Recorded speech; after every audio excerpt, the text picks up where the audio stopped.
Well, the stage is set for a firecracker second week in the 2025 Vuelta España. Up here at altitude at the top of Larra Belagua, the finishing climb of stage 10, where after 9.6 kilometers of this climb, Jay Vine in the mountains, white with blue polka dot jersey, won his second stage in this year's edition, adding to the enormous tally for Team UAE Emirates as it seeks to win the overall for João Almeida, the Portuguese rider, which brings us to our controversy and also how the stage is set as we look ahead to stages like tomorrow's Bilbao and up ahead Angliru.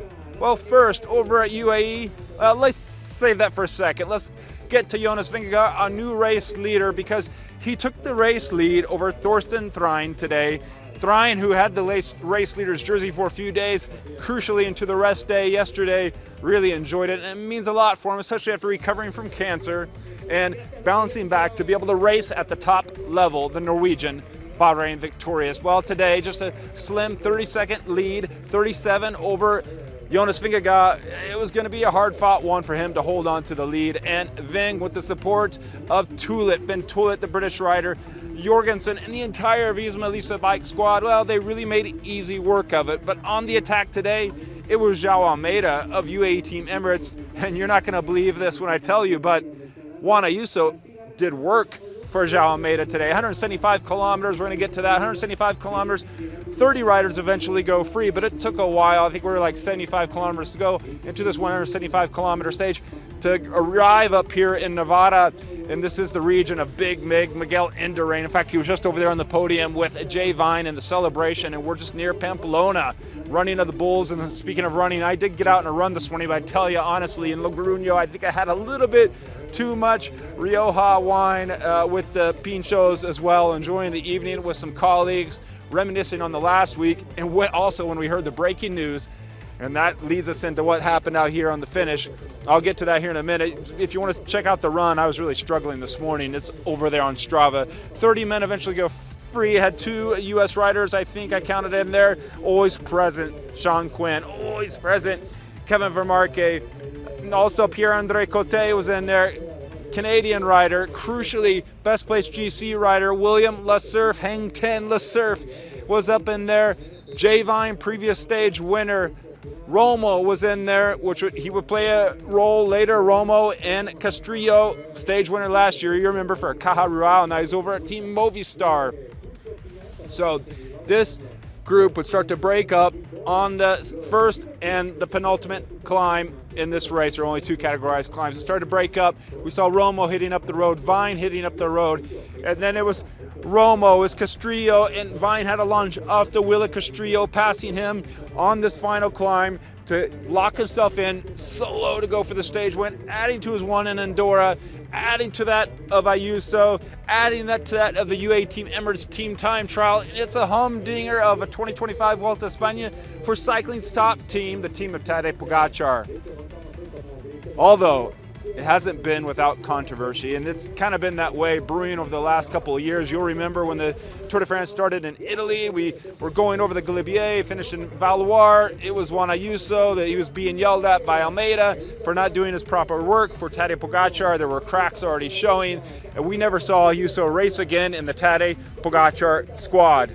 Well, after a couple of days of yo-yoing off the peloton, and then when he wants going for a stage win, the team was kind of fed up. Now, we heard rumors that he might be leaving the team, but the team confirmed that as I was out enjoying my Rioja wine last night, that the contract was ended 3 years early. He was due to go through 2028, born in Valencia, I think it is. He grew up a few years in Atlanta and lives now in Andorra, spent a lot of time in Catalonia near Barcelona.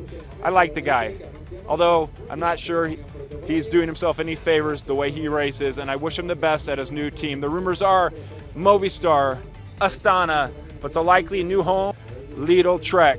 We didn't get a chance to speak with him this morning. I did put up a video of some of the audio, and I translated the text. He said he really wasn't happy with that press release. He threw the team under the bus, and this is all after the team allowed him to continue in this race. If I was the manager of the team, I would have kicked him out of the race for how he's been maintaining himself here in this race. Although he did give the team a stage win, the team's goal here is to win the overall with João Almeida, and he's just not being a team player. Maybe the team will seek revenge next year when he's off in another team, and if João's up the road, even if the team doesn't have to work, they'll get on the front and they'll start drilling it to bring back Ayuso. Well, you wouldn't believe this, but today Ayuso actually did a little bit of work for João Almeida and his overall hopes. We're coming into this 9.5 kilometer climb or so. Ayuso's on the front, hits out on the front for about 90 seconds, and for 90 seconds he was the world's best teammate. And then it was over. He was gone. He was off. Then it was over to Berg. I think Berg was the last rider there with João Almeida. We would have normally seen Vine in there as well, but Vine was up the road, so the team is really kind of splitting things up and spreading themselves thin. And a day that Jonas Vingegaard took the red leader's jersey. Now João, for his part, launches a couple of times. Doing so, he's picking up some of the escape riders, and all the escape riders have been brought in slowly. Jay Vine up the road maintains the stage victory. Coming over the line, I saw Vine celebrate. We filmed a little bit of that. Got a little bit of Jonas, who was riding up to the podium to accept his red jersey as probably the race favorite, the man who can likely go on to win this race overall. Got a quick glimpse of Torsten Threin, who was still in the red jersey, but had lost the red jersey today. Tried to get João Almeida, ran up there. Then I realized my microphone wasn't even on. I was trying to power it on, and by the time I powered it on, João was done speaking. But you'll know he doesn't really say a whole lot when he speaks. Missed João Almeida. Then it was time to camp out and wait for Juan Ayuso to find out what the heck is going on. We didn't get him this morning. We're going to get him in English today at the finish line. And we got him. I invite you to listen to that interview and hear what Juan has to say for himself about racing with all the chaos going on, about what's been going on in the team, whether or not he actually is a team player, and if he showed, if you proved that, if you proved all the doubters wrong today. Let me know if you're a doubter down in the comments. I don't think he actually proved them wrong.